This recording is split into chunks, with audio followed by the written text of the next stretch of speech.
Good afternoon to our viewers.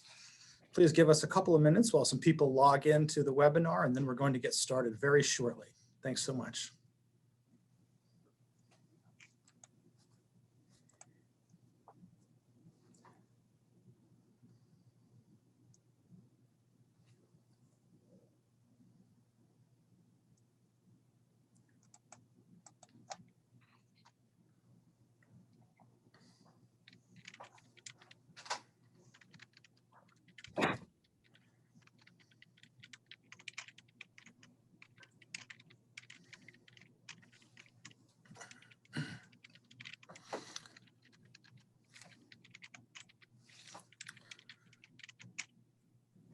Well, greetings. Good afternoon to all online viewers, esteemed guests, members of our diplomatic community here in Washington, D.C., our followers and viewers around the world. Welcome to our newest installment of Perspectives on Trade series. We're honored to have with us His Excellency Noel Anderson Lynch, Ambassador of Barbados to the United States, as our guest speaker today. My name is Andrew Gelfuso, and I'm the Director of the World Trade Center, Washington, D.C., and Vice President of TCMA at the Ronald Reagan Building and International Trade Center. The United States and Barbados have had a friendly bilateral relationship since Barbados' independence in 1966. The United States has supported the government's efforts to expand the country's economic base. With that, Barbados has an open economy with a marked dependence on imports, 40% of which come from the United States. Barbados is also a beneficiary of the U.S. Caribbean Basin Initiative, which aims to facilitate the economic development and export diversification of the Caribbean Basin economies by providing countries with duty-free access to the U.S. market for most goods. With spring around the corner and the National Cherry Blossom Festival coming up in Washington, D.C., I think all of us are experiencing cabin fever with year-long COVID restrictions. And I'm very much looking forward to not only discussing trade and investment opportunities in Barbados today, but also hearing all about the travel and tourism of this beautiful island. With that said, we're pleased to bring you this series of programming in partnership with Nelson Garcia, CEO of the Washington Intergovernmental Professionals Group, WIPG. As you may have heard me mention before, for the past few years, we've worked with Nelson on organizing high-level conversations featuring congressional leaders and members of the diplomatic corps to offer our followers an in-depth and intimate look at business, trade, and travel and tourism opportunities in various regions around the world. Before I turn it to Nelson, I'd like to give you a bit of background on our work here for those of you that are not familiar with us. The World Trade Center, Washington, D.C. is the trade programming arm of the Ronald Reagan Building and International Trade Center. The building is operated through a unique public-private partnership between Trade Center Management Associates and the U.S. General Services Administration. We're also part of the World Trade Center Association, a global network of over 300 centers in over 100 countries around the world. Our mission is based on a congressional mandate to promote trade, diplomacy, and culture. Before Nelson begins the program, I would like to thank you again for joining us, and we look forward to hosting you and your colleagues at our other programs that we have in the pipeline, including the launch of our Women in Global Leadership series that we're kicking off on March 30th. Please visit our website and see our calendar or follow us at Reagan ITCDC. Many thanks for being here with us today. And without further ado, I'd like to turn it over to my good friend, Mr. Nelson Garcia. Thank you so much, Andrew, and thank you to your entire staff for helping us put this event together. My name is Nelson Garcia, and I'm the president and founder of the Washington Intergovernmental Professional Group. We're a professional networking, members-driven organization here in Washington, D.C. that represent various professionals from both the public and private sector, congressional staff, federal agency staff, and people in the private sector who handle policy. And we, as much as possible, work with newly arrived ambassadors and newly elected members of Congress, and in terms of trying to introduce them to key policymakers here in Washington, D.C. We normally, through normal times, would do these events live, either through a luncheon or a reception at the Ronald Reagan Building and International Trade Center, and we hope to see that again quite soon, frankly, between either the end of this year or into next year, and continue to work very closely with Andrew and his group in putting these great events together for us moving forward. So with that, I would like to go ahead and introduce His Excellency Noel Anderson Lynch, who was appointed Ambassador of Barbados to the United States of America and Permanent Representative of Barbados to the Organization of American States in January of 2019. His Excellency is a Barbadian statesman who began his political career as a senator from 1994 to 1999. He was elected to the House of Assembly for 2 consecutive terms from 2000 to 2008 and appointed to the cabinet on both occasions to lead the development of Barbados's tourism product and policy as Minister of Tourism and International Transport. A marketer and communicator by training, as well as a former professional athlete, Ambassador Lynch most recently served as a lecturer at the University of the West Indies and the Chief Executive Officer of the Barbados Cricket Association. And with that, may I present to you His Excellency, Ambassador Noel Anderson Lynch, Ambassador of Barbados to the United States of America.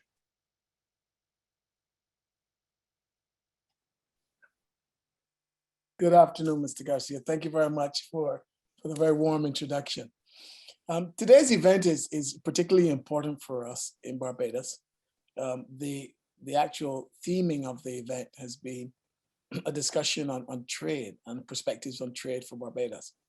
And I believe that we would not do this subject justice unless we actually set the scene for how Barbados, where Barbados is in terms of its development and where we are in the face of the overall development of the CARICOM and the Caribbean.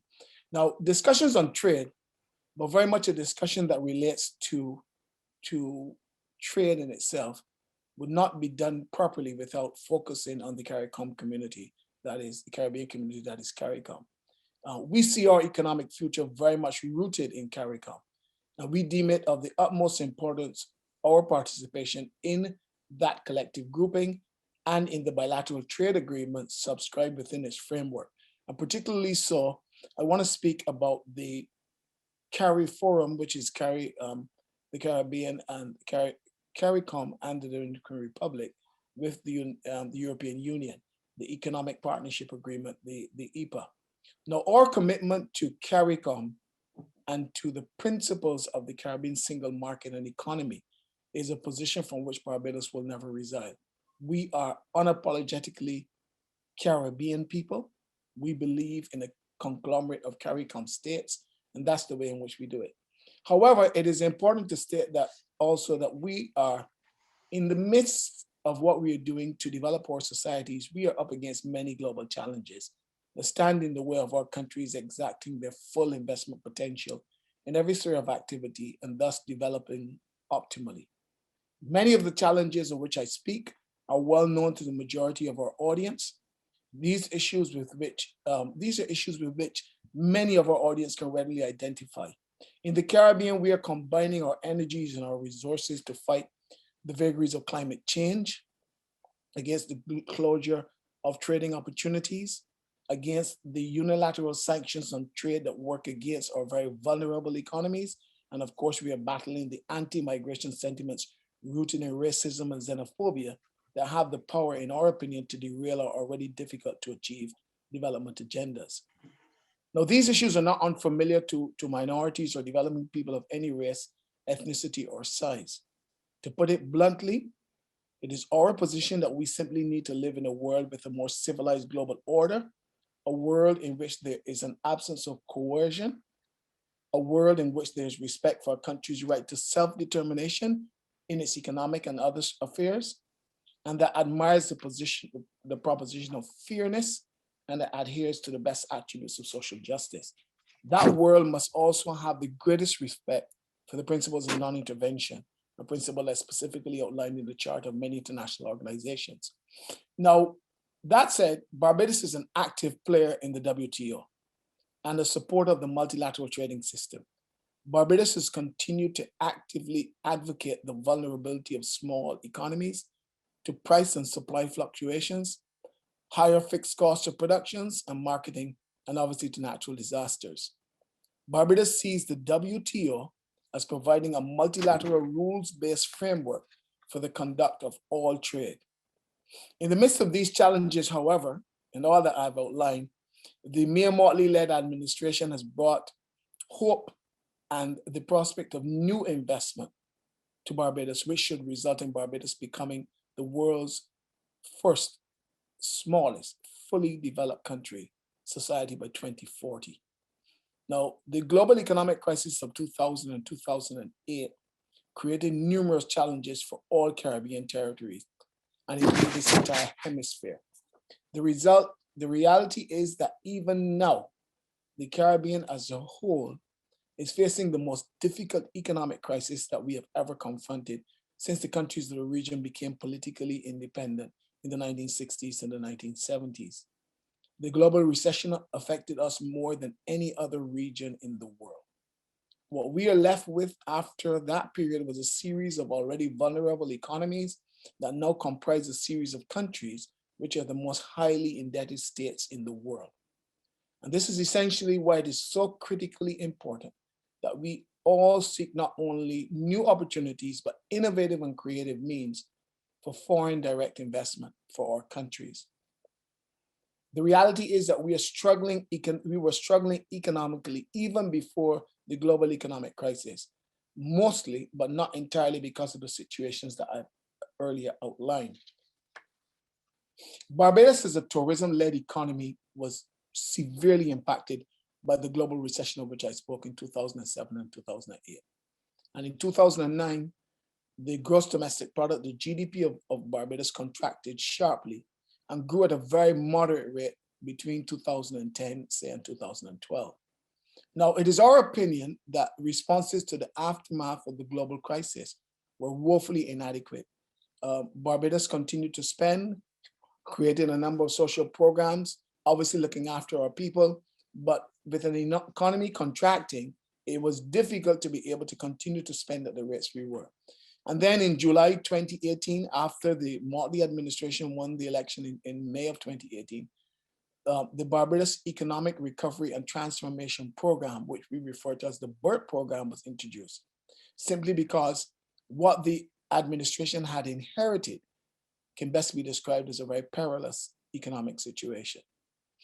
Now, the four main issues that faced the country were that we had a fiscal deficit of between 2% and 3% a year for over 50 years, for just around 50 years. We had seen that deficit widen to an average of 7% per year between 2008 and 2017. And this caused the country to constantly borrow to finance this unsustainable position. So there were four main issues that were affecting our economy. First of all, there was a runaway fiscal deficit. The fiscal deficit, as I said, had moved from 2 to 3% on average for 50 years to then, in a period of 10 years, 7% per year, which we thought was unsustainable. The second issue was debt. Debt as a percentage of GDP rose from 70% in 2008 to 179% in 2017, the third highest in the world, only behind Japan and Greece. As you know, Japan has innumerable amounts of foreign exchange, and they can obviously they can have a large debt, and it really doesn't bother them. But Barbados could not sustain it. Now, the debt that we had racked up that moved us to the 179% included $2 billion, Barbados dollars. This is $1 billion US in arrears to suppliers and creditors. This was a position that was so precarious that it caused our sovereign debt rating to be downgraded 24 times by the rating agencies during that period. Now, basically, international institutions and other creditors had stopped lending to Barbados. We could continue to borrow, but the interest rates alone would have been prohibitive. We started then borrowing from our own central bank internally, the concept of printing money. Our borrowings from the central bank went from zero in 2008 to 2 billion Barbados dollars in 2017. And therefore, the printing of money and the issuing of treasury bills, which were bought up by the central bank, was a way in which we financed that deficit that we were in and financed the issues that we were facing. Now, the third issue that we were facing was an external balance of payment position problem that deteriorated significantly. The problem was manifested in an absence of foreign exchange. As you know, small open economies depend on foreign exchange to finance their existence and their living. As a matter of fact, there are economists who have said that the only real challenge to small open economies like Barbados is access to foreign exchange. So our foreign exchange fell from $2 billion in 2008 to $420 million at the end of 2017. Import cover was left of only 4 to 5 weeks. Now, the international standard for import cover is between 12 and 13 weeks. And our foreign exchange had fallen so precipitously that we only had import cover of 4 to 5 weeks. As a matter of fact, there was, it was said that there was a loan becoming due during that period in 2018. And if we had paid that loan, Barbados paid that loan apart from all the other expenditure that we have in terms of buying energy and the like, that Barbados would literally have had no foreign exchange in the central bank after that period if we had paid that loan. Now, this position obviously placed our exchange rate, which is the peg of the 2 to 1 to the US dollar, under severe pressure. And let me say, there are schools of thought that say that Barbados maintaining this 2 to 1 peg is in itself a difficult position. Now, our leaders have always felt that maintaining this 2 to 1 peg is a pillar of macroeconomic stability in our country.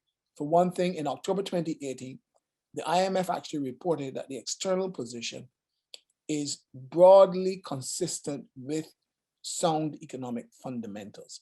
So there's some that will tell you that why didn't Barbados devalue the dollar? Why? We never speak in those terms, because there's, first of all, having the 2 to 1 peg, there's certainty in reducing exchange rate costs, and there's obviously certainty in terms of transaction costs whenever you have that 2 to 1 peg. The other issue that we were facing in Barbados was growth. Barbados actually recorded negative growth during the period between 1993 and 2007. The economy grew every year on year except for 2001. And that was the year of the 9/11 terrorist attacks in the United States, which severely affected travel and tourism. 1992, our economy was measured in terms of the size of the GDP at 4.5 billion Barbados dollars. And that grew to 9.6 billion Barbados dollars in 2007. In other words, the economy literally doubled during that period. But between 2008 and 2017, the economy did not grow, as it was measured at the same $9.6 billion. As a matter of fact, if you look at the real figures, the economy actually declined by 0.5%. Now, when the BERT program was introduced in July of 2018, we started first, there was a restoration of sustainable growth through fiscal consolidation. The objective here was actually to achieve fiscal and debt sustainability. And we actually entered an IMF program, a program with the International Monetary Fund. We were given a facility, extended fund facility, 220% of Barbados's quota initially, of $100 million. That US $100 million literally stabilized the economy, but also helped to shore up in some way our balance of payments position. Now, the achievements to date from the program, we have been able to record fiscal stability and sustainability. The fiscal was well on its way to recovery at March 2020, when you know what happened when COVID-19 came. Now, the economy actually recorded 3.5% growth in 2018 and 6% growth in 2019. We now have the ability to pay our debts, and our arrears were actually reduced from $1.9 billion in 2018 to $100 million in March of 2020. And I want to repeat that. We were able, after the program was introduced, to be able to bring down our arrears, which were reduced from $1.9 billion in 2018 to $100 million in March of 2020. Debt restructuring, the fiscal deficit of which I spoke to you about, was reduced from that 179% to 119% during that period in just 2 years. And this is before COVID-19 hit. The goal at the time was to continue to work to reduce that fiscal deficit down to 60% by the year 2033. That was the objective. Now, during the same period, our foreign reserves grew to $2.6 billion. A lot of this obviously is inflows from development partners, which have accounted for approximately 50% of that amount. But the objective is here, and the principle is here that we started once again to earn our way in the world. Now, the credit ratings have improved. Barbados is not back to investment grade yet, but international partners and international institutions are again lending to Barbados at manageable rates. Once the IMF program kicked in, a number of the international financial institutions look more favorably at Barbados. A number of creditors look more favorably at Barbados. And then COVID-19 hit. Now, COVID-19 has literally wiped out Barbados' tourism and hospitality sector. Between March and December of our arrivals fell by approximately 20%, just over 20%. As a result, the economy declined by 18%, and the size of our GDP shrunk from 10.4 billion to 8.8 billion, and these are in Barbados dollars. And you just got divided by 2, obviously, US dollars. Just over $5 billion to just under $5 billion. Now, unemployment obviously skyrocketed as well during the period.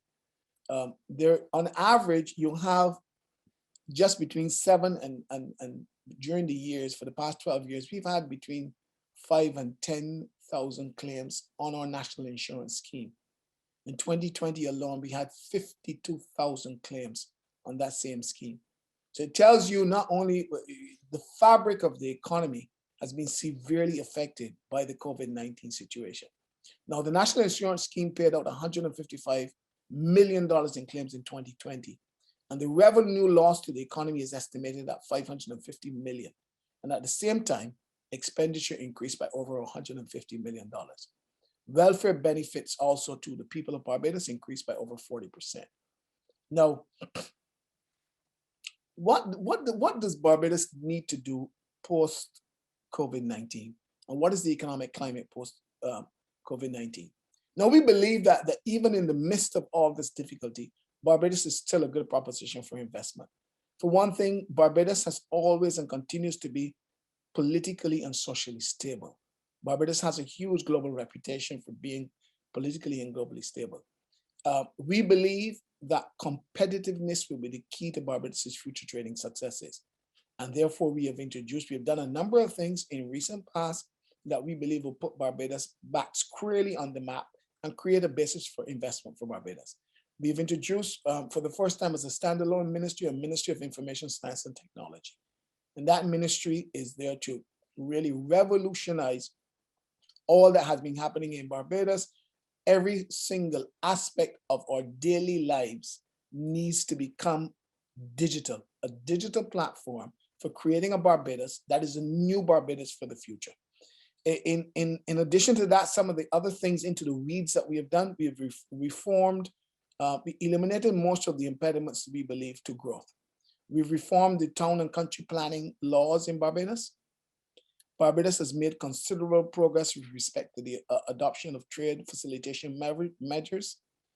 We've revolutionized our customs department and the systems that are used there in the customs department, mostly the information technology systems.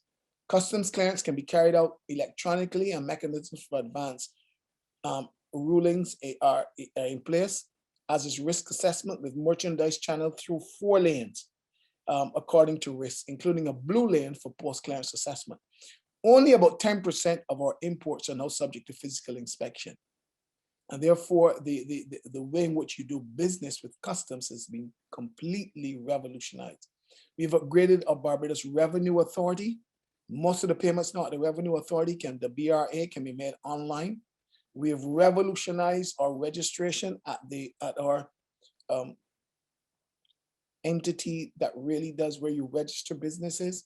KIPO, the registration can now be completed totally online, and most of your business can be done online. The major enhancements that have really enhanced our trading potential at all levels. We have drastically altered our corporate tax structure, moving from 30% to between 1% and 5%, or 5% to 1%. Now, our 1% is the lowest corporate tax rate in the world amongst countries that are compliant with the OECD, with the Organization for Economic Cooperation and Development. I want to repeat that. The lowest corporate tax rate in the world amongst countries that are compliant with the Organization for Economic Cooperation and Development, the OECD. We've also created the special incentive regime for science and technology and high-tech companies. And legislation is being drafted and coming to Parliament to establish a high-tech park. The main incentive for entities investing in the park will be 0% income tax rate for a period of 15 years. I want to repeat that too. The legislation is being drafted and will soon be coming to Parliament to establish a high-tech park. The main incentive for entities investing in the park will be 0% investment rate, a 0% investment rate for a period of 15 years. The objective here is to seek to attract industries that want to employ tertiary educated individuals, and this is both university and polytechnic, any tertiary educated person. Now, Barbados has always benefited from a very, very high educated workforce, a very literate workforce, but very highly educated, which in itself is a plus and an advantage in the area of competitiveness.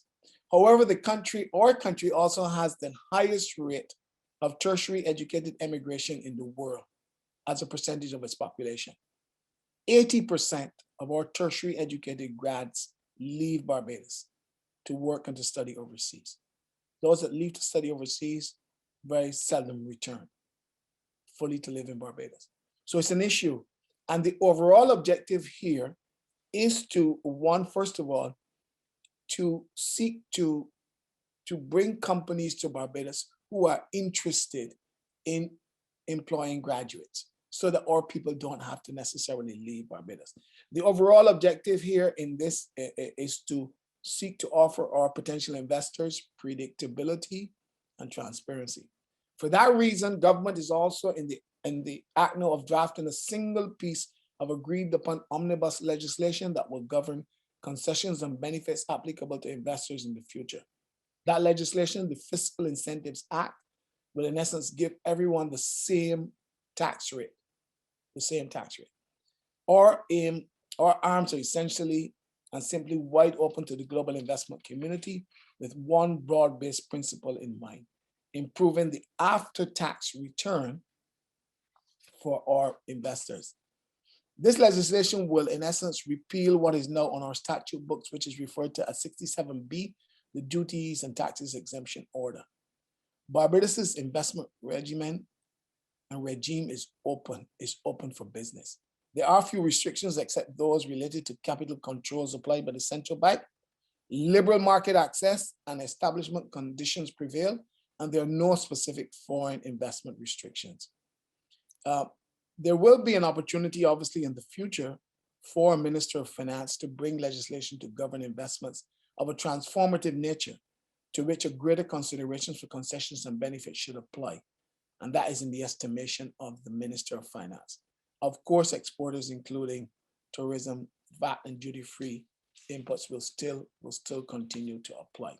But Barbados is essentially, in that particular regime, open for business.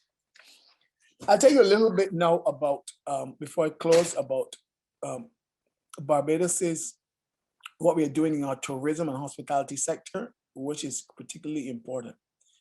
As you are well aware, the COVID-19 situation has really devastated our tourism sector, our tourism, travel, tourism, and hospitality sector. How do you, at this the national and the regional level, how do we reposition and advance our economy to enter a post-COVID-19 environment? And three questions should essentially center our discussions. What are the interventions or actions that should be taken in the short term to stabilize our tourism sector and support the livelihood of our stakeholders? What measures should be introduced to build the capacity of our economies, particularly tourism sector, to respond to the next crisis, whether environmental or economic? And how are we to reposition the tourism sector to meet the long-term development priorities of our territories in the face of the changing global environment? Now to ground our participants here today and to ground our audience, for many countries in Latin America and the Caribbean, the accommodation and food service sector is the main driver of economic growth and the key generator of employment and foreign exchange. In 2019, the sector represented 11% share of GDP in the Caribbean and 4% in Latin America. In Barbados, the accommodation and food service sectors account for 15.1% of GDP, averaging maybe 14% of GDP between 2015 and 2019. Now, the Caribbean has, when we speak of the COVID-19 situation, just let me give you a couple of just quick figures. The Caribbean has 506,000 confirmed cases and 7,382 deaths. Barbados had, up to this point when this particular issue was written, had 2,791 cases, 2,035 of them had recovered, and we had 31 deaths. To combat the virus, obviously many countries closed their borders, which impacted, imposed travel restrictions, shutting down economic activity, and encouraged adopting appropriate health and safety protocols. Barbados's response in this regard was there was an economic lockdown for 30 days in April 2020, the curfew from midnight to 5 p.m. for 30 days in January 2021, and a national pause on non-essential economic activity and a curfew on February the 3rd, 2021. Now, according to the IMF World Economic Outlook, the global economy contracted by 3.5% in 2020, and Latin America contracted by an estimated 7.4%. For Barbados, economic activity fell by an estimated 18%, as I said before. Now, significant effects on global tourism and travel were actually affected us in ways that it didn't affect most of the other people. ICAO has said, the International Civil Aviation Organization, 50% reduction in seats offered by airlines globally has been a result of this pandemic. A reduction of 2.7 million airline passengers, or 60%, a loss of approximately US $371 billion in gross passenger revenues. For the Latin American market, that has been 53% in the number of airline seats available. Passengers fell by 61.8%, or 431 million. The World Tourism Organization of the United Nations estimates that international tourists fell by 74% in 2020 and 69% in the Americas. Estimates are that international tourism receipts declined by $910 to $1.17 billion in 2020 compared to the US $1.5 trillion that was generated in 2019. And 100%, every single world destination has had travel restrictions. For Barbados, all long-stay arrivals fell by 70%, cruise fell by 64%, unemployment, and I mentioned some of these figures before, rose to 2,000, almost to 40,000, and 29% of these claims were from the tourism sector alone. Now, what are we proposed to do, and how are we going to handle this? First of all, we need to stabilize the sector, build resilience to the industry to operate in a very dynamic environment, and support the balanced development of the industry to operate in a manner that meets the development goals for a country.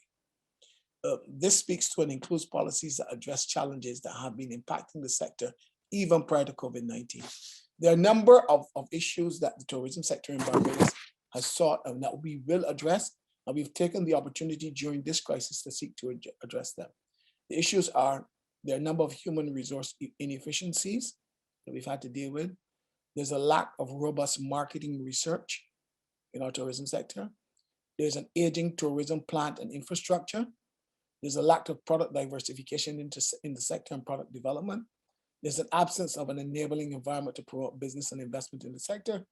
We need to enhance the multiplier effect of the tourism dollar throughout the wider economy. And there is an issue of increasing competition from emerging markets.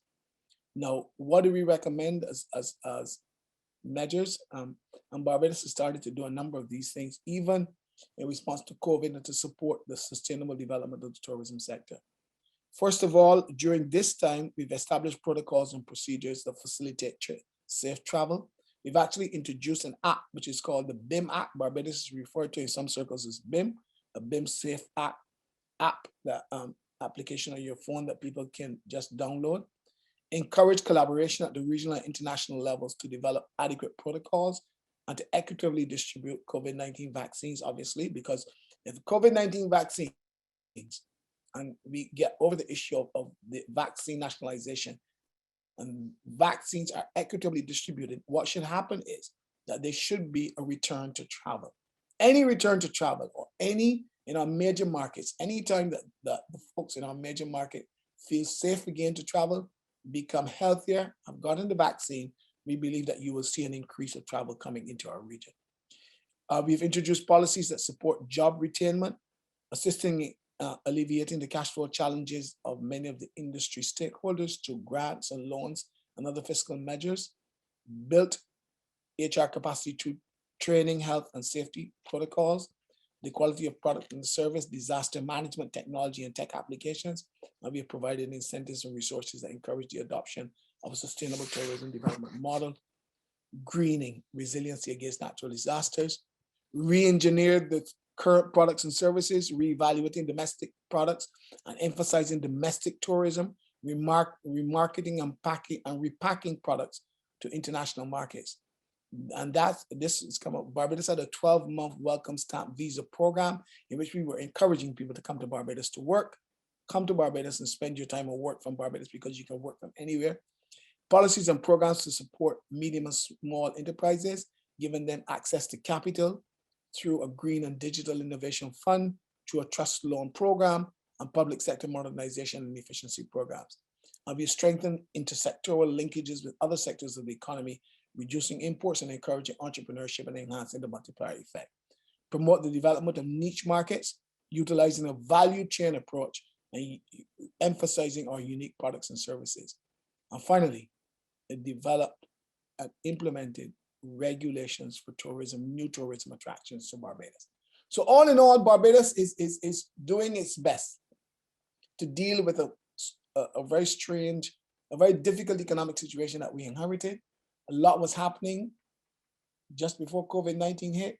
COVID-19 hit, but as you can see, particularly in our tourism sector, we're seeking to do a lot more to revamp our tourism sector as we go along. I will stop there. I think I've spoken more than enough. I must have exceeded the 20 minutes that you asked me to do. I didn't want to do that at all. But I hope that something that I said would have connected with our audience, and I'm willing and open to be able to listen to any questions that you may have. So, Mr. Garcia, thank you very much for this opportunity. Thank you so much, Your Excellency, for that very comprehensive report on the current situation in Barbados as it relates especially to this scourge of the pandemic, COVID-19 pandemic that we're facing today. I do want to touch a little bit on what you talked about in terms of the travel and tourism industry, mainly because that is one of your major industries.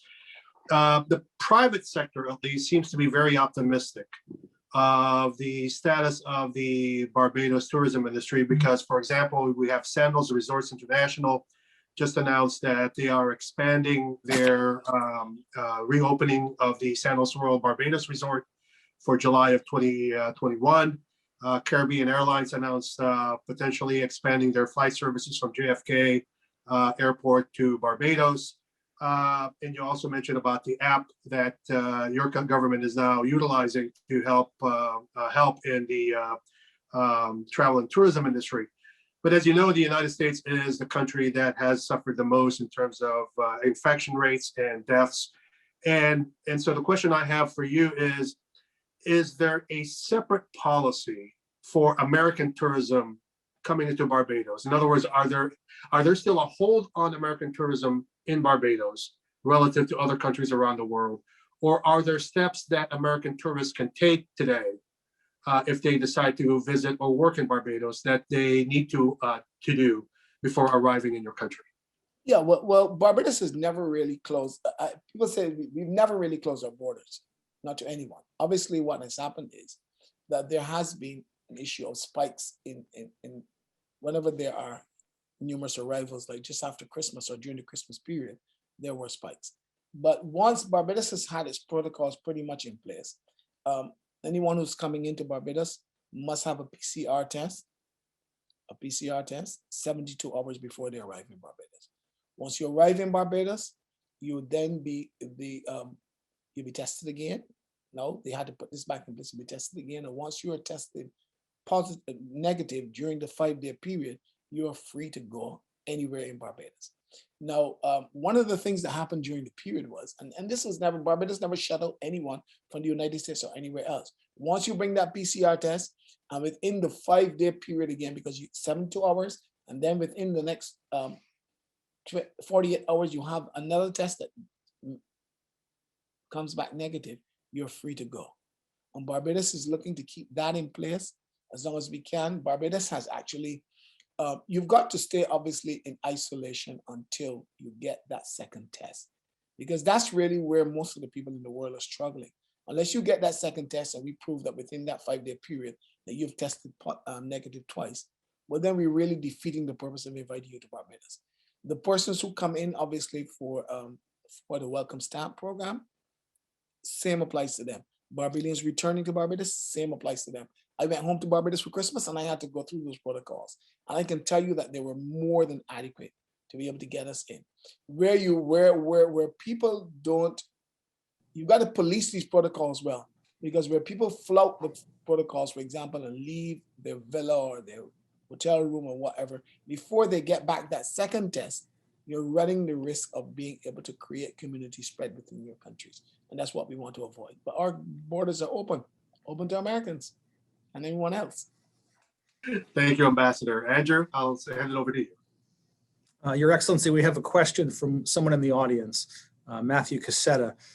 Beyond financial difficulties such as access to capital, there are other long-term trends in Barbados, such as an aging population, high transaction costs, an undiversified economy, and low labor productivity.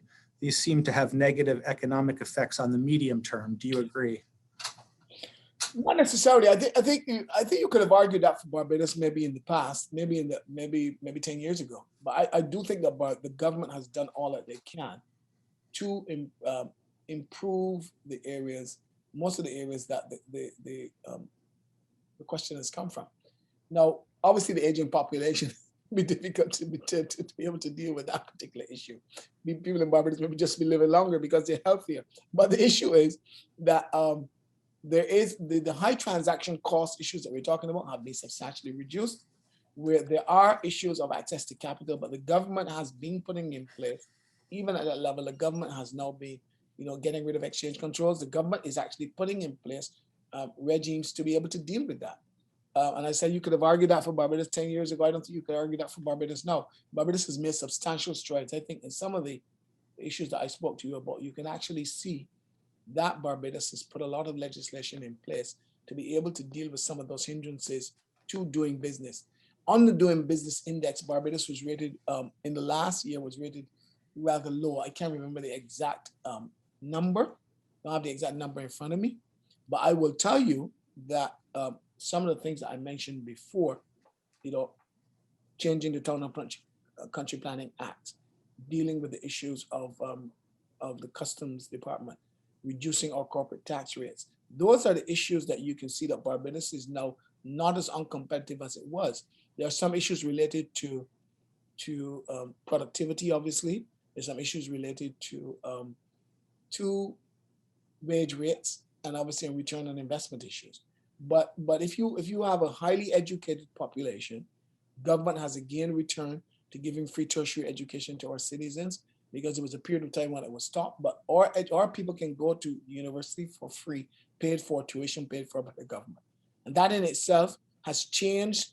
We believe under any administration that has been the pillar of Barbados's development or education system, and particularly the tertiary level, where you get educated from primary to tertiary free of cost to the government, from the government paying your way.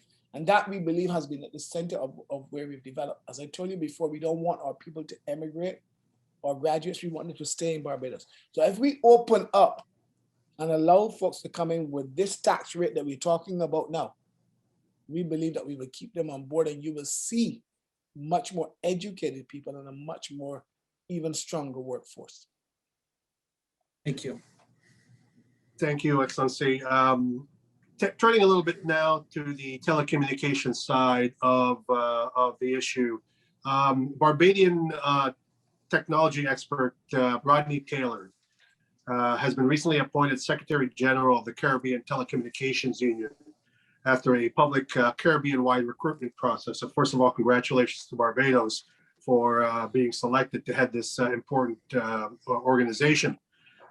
What are some of the priorities in the field of telecommunications does Barbados, and for that matter, the region, need to address? And what are some of the challenges that the region and your country is facing on the telecommunications sector? Okay, well, as you know, the Barbados telecommunications industry has been fully liberalized, and there is competition in all market segments. Although there's still a single provider that still dominates in this fixed telephone market.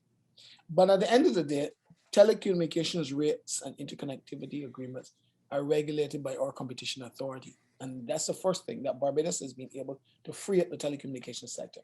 In addition to that, however, Barbados needs to become a fully digital society.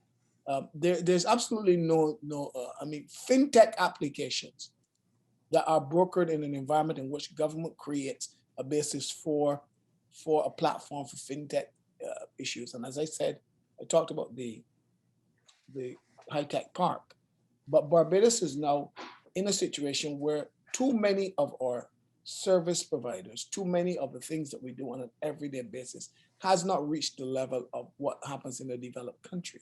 There's still too many people, for example, standing in line to go to banks or whatever to be able to do the transactions. There's not enough that's being done to revolutionize payment systems within our societies using technology, for example. There's not enough that's being done to be able to focus on digital applications to even do our tourism marketing.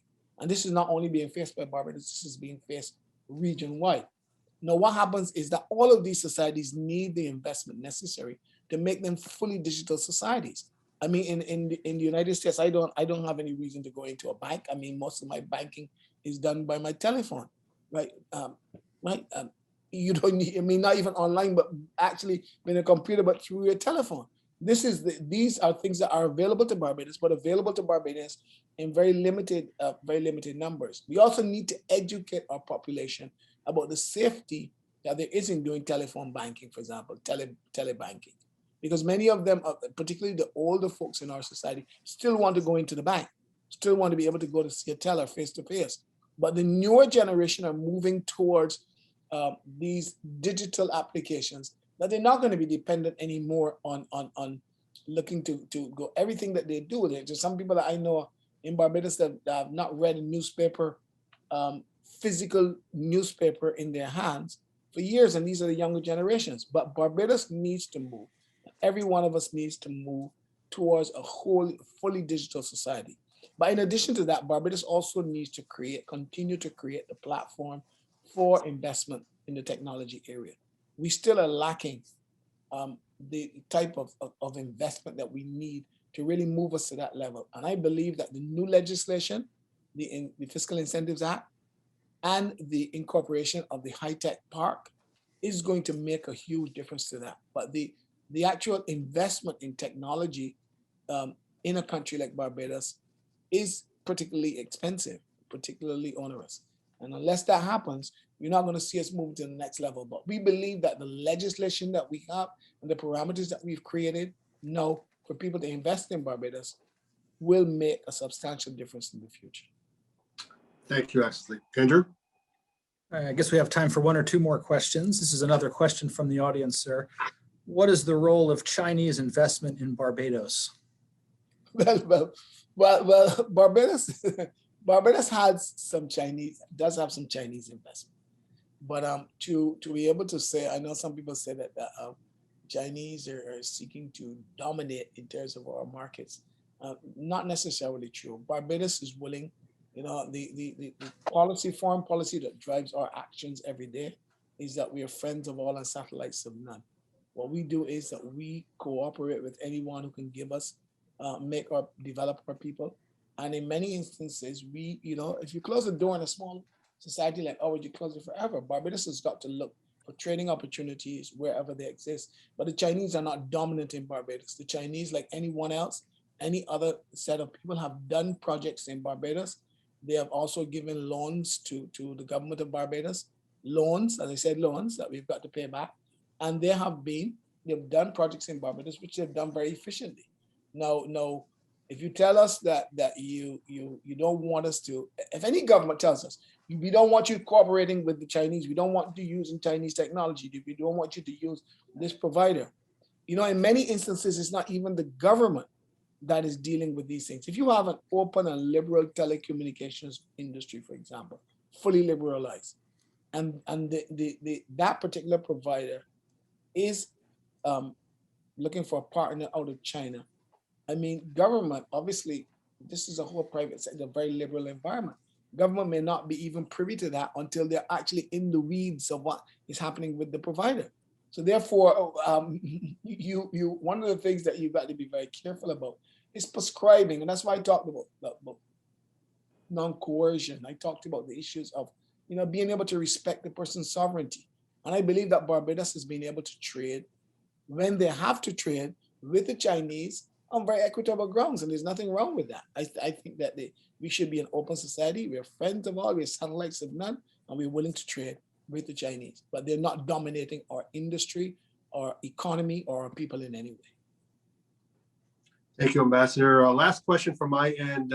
You have been ambassador under 2 U.S. administrations with different approaches and different worldviews.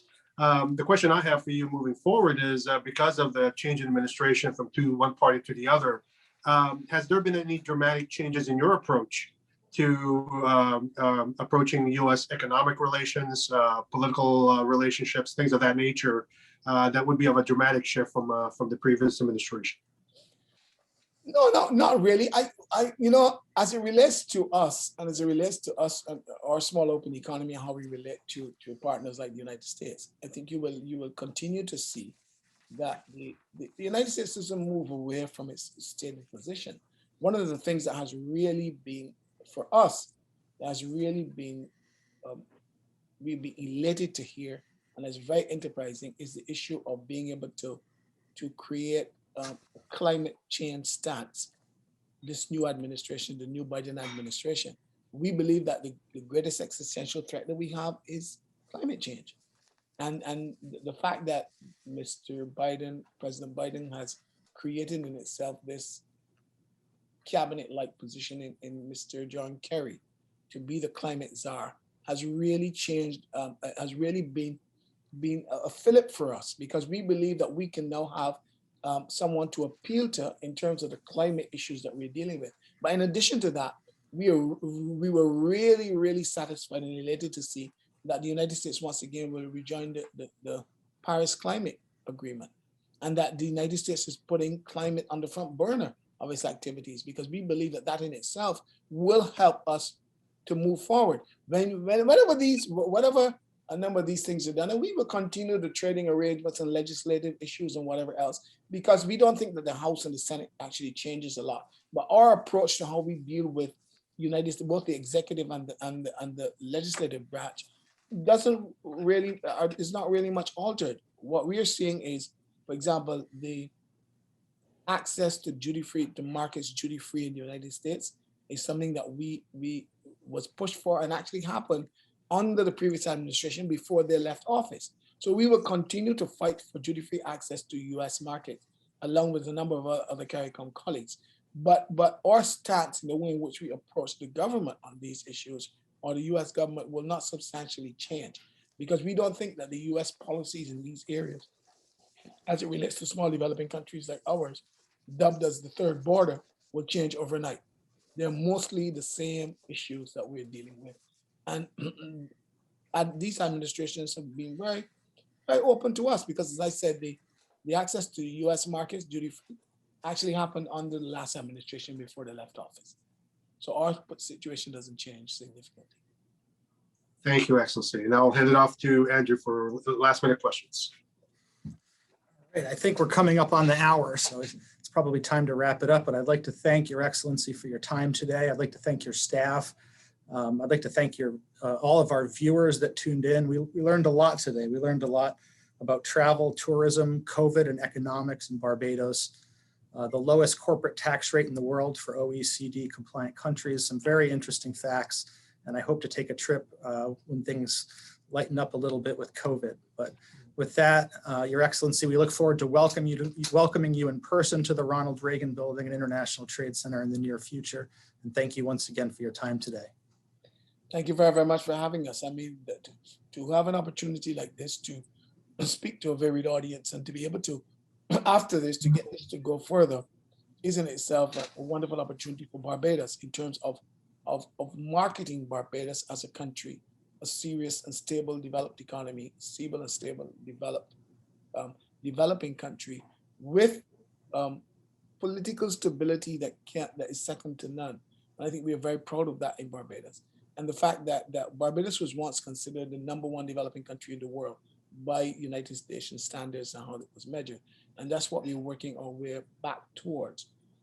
Obviously, an hour is not even enough now. I really consider it to speak about some of the more innovative things that we're doing in Barbados, like being able to build out for the first time the first ministry of the blue economy, for example, and what Barbados is doing in that ocean space that is 400 times our terrestrial space. But these are things that we will talk about. We will have an opportunity again to really talk about and to share. But I really thank you for this opportunity. I very much look forward to seeing you again in person. Thank you very much. Thanks so much, everyone. Thanks to our viewers. Join us on March 16th for our CAFTA DR series on nearshoring. March 30th, we have our Women in Global Leadership program, and you can find a full list of programs on our website. We look forward to our next collaboration with Mr. Nelson Garcia. On behalf of the World Trade Center, Washington, D.C., I wish everyone a great afternoon. Thanks so much. Thank you very much.